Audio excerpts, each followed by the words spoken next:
के साथ कई बार ना आडंबर को भी जोड़ा जाता है और इसलिए भारत में भक्ति आंदोलन की भी आवश्यकता हुई।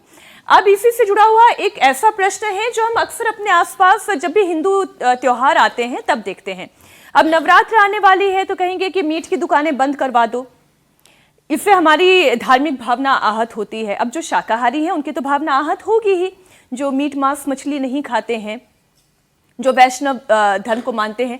लेकिन वहीं दूसरी तरफ तर्क देने वाले ये भी कहते हैं कि माता के मंदिरों में ही तो बलि की भी प्रथा है। मैं कामाख्या और महामाया मंदिर भी गई हूं, वहां पे बलि प्रथा है।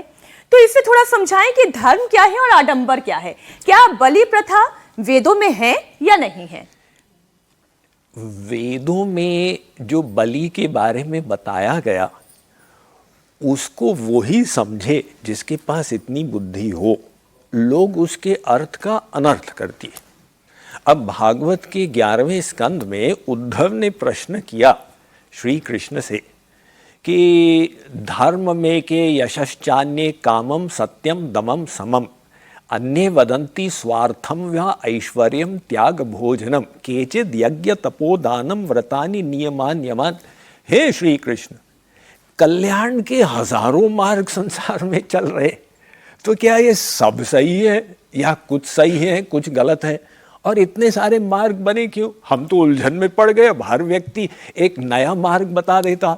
ऐसा लग रहा है उद्धव में उद्धव वाला प्रश्न मेरे अंदर भी है कि हम कंफ्यूज हो रहे हैं। बस वो उद्धव ने हम सबकी ओर से प्रश्न किया तो श्री कृष्ण ने उत्तर दिया, कालेन नष्टा प्रलये वाणीयम वेद संगीता मयादौ ब्रह्मणे प्रोक्ता धर्मो यस्याम मदात्मक। भाई उद्धव, मैंने वेद वाणी में मेरी प्राप्ति का मार्ग बताया था। अब पढ़ने वाले सात्विक राजसिक तामसिक लोग आए, सब ने उसके अर्थ का अपने चित्त वृत्ति के अनुसार अर्थ निकाला।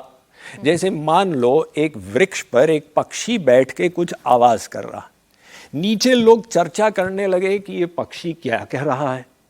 एक उसमें व्यापारी था, उसने कहा ये कह रहा है सोंठ मिर्च अदरक, सोंठ मिर्च अदरक, सोंठ मिर्च अदरक। दूसरा पहलवान था, उसने कहा ध्यान से सुनो, ये कह रहा है दंड बैठक कसरत, दंड बैठक कसरत, दंड बैठक कसरत। तीसरा भगवान का भक्त था, उसने कहा है ये कह रहा है राम सीता दशरथ, राम सीता दशरथ।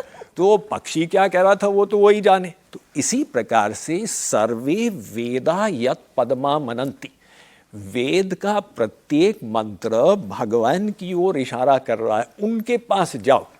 लेकिन वेद स्वीकार करता कि सबके अंदर भगवान की भूख नहीं। तो जो संसार चाहते हैं वो क्या करें? वेद ने कहा उनको भी धर्म में बांध दे, तुम ऐसे ऐसे कर्म कांड करो। जो आडंबर जो है, कर्म कांड जो है, ऐसे ऐसे कर्म कांड करो, कम से कम तुम धर्म के दायरे में रहोगे।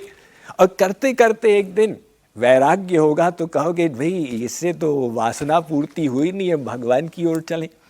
तो वास्तविक जो रीति रिवाज थे वेद में उसका कारण ये था, लेकिन लोग उसमें इतने उलझ गए कि वो भक्ति को जब भूल गए तो मध्यकालीन भारत में जो भक्ति मार्ग के संत आए उन्होंने याद दिलाया कि देखो पोथी पढ़ी पढ़ी जग मुआ, पंडित हुआ न कोई, ढाई आखर प्रेम के पढ़े सो पंडित होई। हाँ, सबका सार है भगवत प्रेम।